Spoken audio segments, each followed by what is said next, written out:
Guys അപ്പോൾ കുറേ നാളായിട്ട് ഞാനൊരു വാട്ട ഏറ്റിൻ്റെ ഡേ ചെയ്യണമെന്ന് വിചാരിക്കുന്നുണ്ടായിരുന്നു കേട്ടോ. അപ്പോൾ ഇന്ന് ഞാൻ എൻ്റെ അമ്മയുടെ വീട്ടിലാണ്. അപ്പോൾ അവിടുത്തെ ഒരു വാട്ട ഏറ്റിൻ്റെ ഡേ ചെയ്യാമെന്ന് വിചാരിച്ചു. രാവിലെ തന്നെ 3 പൂരിയും മുട്ടക്കറിയും കഴിച്ചിട്ടുണ്ടായിരുന്നു. പിന്നെ ക്ലാസ്സൊക്കെ കഴിഞ്ഞ് വന്നിട്ട് ഒരു റംബൂട്ടാൻ കഴിച്ചിട്ടുണ്ടായിരുന്നു. അതൊക്കെ കഴിച്ച് കുറച്ച് കഴിഞ്ഞപ്പോൾ ഞാനിതാ ചോറും ചിക്കൻ കറിയും ആയിട്ട് കഴിച്ചിട്ടുണ്ടായിരുന്നു. ചോറും ചിക്കൻ ഉണ്ടെങ്കിൽ പിന്നെ വേറെ ഒന്നും വേണ്ടല്ലോ. പക്ഷെ ഇച്ചിരി എരി കൂടുതലായിരുന്നു കേട്ടോ. അപ്പോൾ അതിൻ്റെ എരി മാറാൻ വേണ്ടി ഞാനിതാ വീണ്ടും ഒരു റംബൂട്ടാൻ എടുത്ത് കഴിച്ചിട്ടുണ്ടായിരുന്നു. പിന്നെ ഒരു നീണ്ട ഉറക്കമാണ് ഗൈസ്. ഒരു 2 മണി 2:30 മുതൽ ഞാനൊരു 6:30 വരെ കിടന്നുറങ്ങിയിട്ടുള്ളൂ. വളരെ കുറച്ച് സമയം മാത്രമേ ഞാൻ ഉറങ്ങിയിട്ടുള്ളായിരുന്നേ.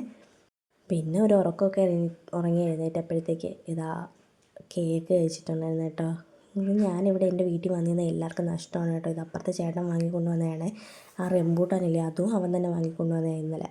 അപ്പോൾ ഇതൊക്കെ കഴിച്ച് കുറച്ച് കഴിഞ്ഞപ്പോൾ ഇത് അമ്മ വീണ്ടും ഉള്ളിവട, പരിപ്പുവട, ഉഴുന്നുവടയൊക്കെ കൊണ്ടുവന്നിട്ടുണ്ട്. ഇതിൽ ഉഴുന്നുവട എനിക്കിഷ്ടമല്ല. അപ്പം ഞാനിന്നൊരു ഉള്ളിവട കഴിച്ച്. ഉള്ളിവടയൊക്കെ കഴിച്ച് ഒരു കുറച്ച് കഴിഞ്ഞപ്പോൾ ഞാനൊരു കാച്ചിലൂടെ ഉണ്ടാക്കിയിട്ടുണ്ടായിരുന്നു, അതുകൂടെ കഴിച്ചു. പിന്നെ രാത്രി ഞാനൊരു വീണ്ടും 3 പൂരി കുറച്ച് ചിക്കൻ കറിയായിട്ട് കഴിച്ചു. അപ്പോൾ ഇന്നേക്ക് ഇത്രയേ ഉള്ളൂ. Tata bye.